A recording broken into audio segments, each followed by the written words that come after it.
Hi everyone, welcome to or welcome back to NorasCove. I'm Yoshida. If you are new here, we like to plan our lives minimally and functionally using a planner, and I also like to use a budget planner to get my life together. But today I wanted to show you guys a sneak peek of our November box, which we always do the finance bundle. So we have it for 2025. So if that sounds like something that you would be interested in, stay tuned. Okay, you guys, let's get into it. So I always print a rough copy, and then I go back, make any changes, and it kind of gives me a chance to kind of look over it. So this is for half letter, which is my size. Let me move that to the side. So this is my half letter planner. So we changed up a few things. I'm just going to talk about a few changes. We of course changed it to 2025, and I already see something. And like what I like to do is go through and kind of mark the things that I need to change. I may leave that. We kept with the perpetual calendar. It's just easy, quick. Some people use it to do like no spend days. Some people do it to write down just things they have going on. And then I noticed, I don't know how a piece of cardstock, light cardstock, got in the mix with my paper, so this is on a little light cardstock. And then we changed the notes section. Well, we added a notes section to the back, and we just kind of doing a little minimal, but still with our tan or light aesthetic. And so here is the 2025 calendar overview from January to December. I'm kind of thinking I want to change, I just put a dot there. I want to change the writing. I may make them smaller, not sure. And then we have the 2025 calendar. It worked out that this came out on light cardstock, but I don't know like at what place it would be in the stack. And so this is what has changed in our monthly calendar. I don't do a dated monthly calendar, but I had made a template for the monthly with no numbers or anything like that.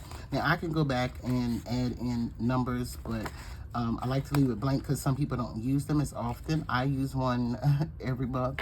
So here on the cover page of the front page of your monthly, you have the month. You can write that in. Your monthly goals here and here. Actually, this is supposed to come down here. Okay, and then we have important dates. So you can put your important dates here. And then what it's for, to pay off. I'm just double checking. And then here you have a notes section here. And then once you flip that over, that starts your calendar. What we did, I had made this template on the new software, and I just kind of ran it across here. You can add your numbers.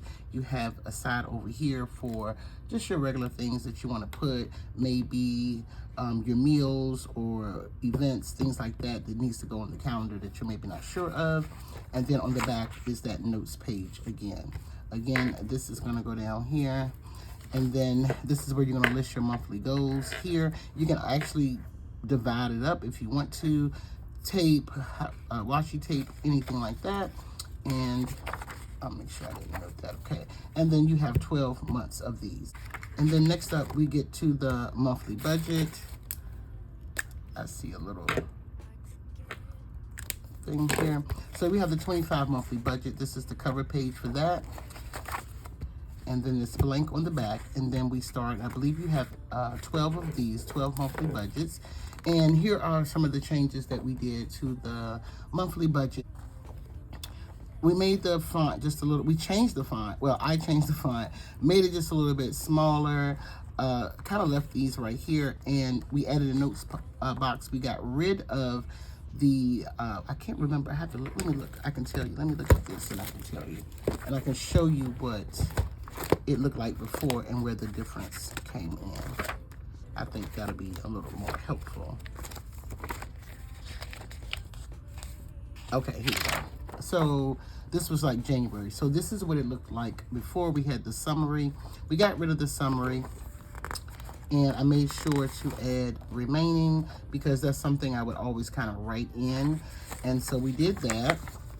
And like I said, here's it's still the same, but as you see, the font has changed. I kind of made it a little smaller, not so big. Just wanted it a little different. I do like this though, I'm not gonna lie. Okay, so you get 12 of these. They come front and back. Now I have to resize, so pay no attention about the sizing. I was just, again, it's a little rough draft. Let me get to paycheck. So you get 12, and here we go. Then you get a cover page for paycheck budget. And here's the cover page. This has the 25. And then let me show you the difference that we did with paycheck budget. So this is our old paycheck budget. Again, we did a little font change, made things a little smaller. The income here I made, I don't think I know it. Over here, we kind of got rid of the box, but we left the date, amount, and check number the same. I love a long bills due. A lot of people said that was an issue they would have with budget sheets or budget bundles, was the bills due was not, for the paycheck, was not long enough. So I made sure that it was long enough. Again, we added total. Well, total was already there, but then we added remaining. And then over here, we still have the sinking funds, but again, there's remaining, expenses, remaining, and then a note section. And there should be 18 of those. And then normally, after the box comes out, these will be separate. You can buy them separate, and you should get about the same in each bundle. So you get 18 of those. And they're printed front and back. Okay, next up is debt payment. There's no cover page for debt payment, but debt payment we didn't change. Only thing I did was change the font and made it smaller. So, because this just works. So some things, you know, if it works, it works. Okay, next up we have savings. I'm sorry, you get I think 6 pages of the debt payment, because you have so much room, and you can write the debt here, and you have a lot of room to pay off the debt. And again, those will be sold separate after the box comes out. Okay, then we have the savings insert. They are able to be separated to where you can move them around. I know someone asked about this last time, but they've always been that way, where you can just separate it. There's no, they're not attached. Like the debt payment is not attached to the paycheck. So you can move your paycheck somewhere else. You can move your debt payment to the back. However, here we are at savings, minimum goal, maximum goal. And then I changed this. Let me show you what the savings used to look like again. And this is how debt payment, let me show you how debt payment used to look. It was like this. This is one of probably our very first one.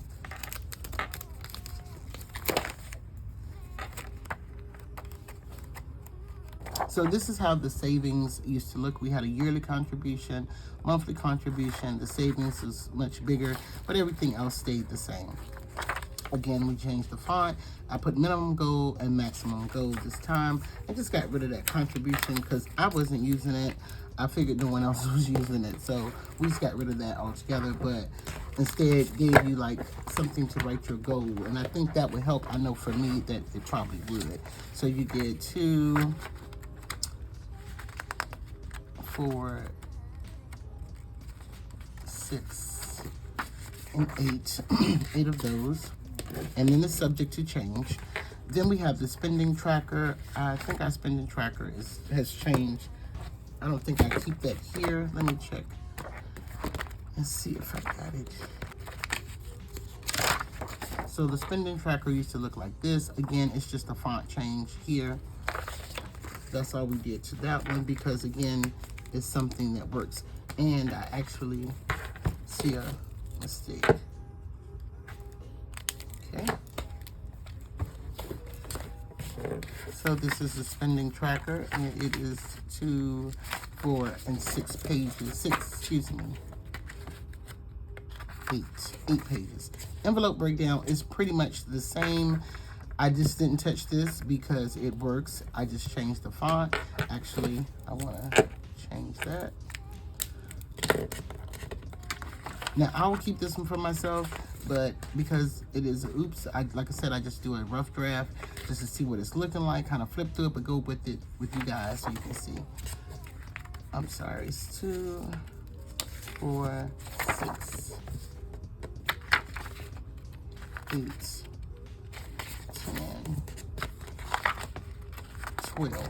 And then we have the year-end review, which is on the page by itself. And I left this the same because I just thought it was the perfect ending. You can also move it to the front again because it is separate. So you have quarter 1, quarter 2, quarter 3, quarter 4. You have strengths, accomplishments. I don't know how this got mixed up. I'm gonna do that. Strengths, accomplishments, setbacks, and top paid off accounts and notes. So it's actually time for me to do my year-end review. It is a total of, with front and back, I think we're at like 125 pages. And so this is how it will come. We do print these in-house. They're cut and punched. Again, these will be in our November box. And then let me switch to my end. And you guys will be getting a flip of my budget planner, my mini HP. This is my year-end review. I think I have 2 of these because I thought I had filled them in. But anyway, I'll be filling this out too. Also, I'll just be reviewing the year by going back to my budgets that I did. As y'all can see, January, I don't know what happened.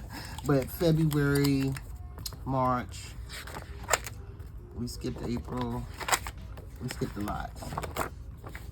And then I can also use my budget closeout. I moved that, I don't know where I moved it to. Also, we have our paycheck budgets, things like that. But the main place that I would get my year-end review would be, so we did my goals.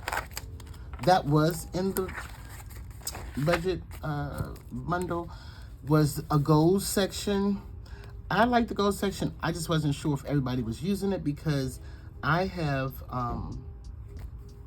I use it, but we have a goals whole bundle as well. So I just took that out because we're gonna create another goals bundle. That's usually our January box. So, and also it's time to remove this.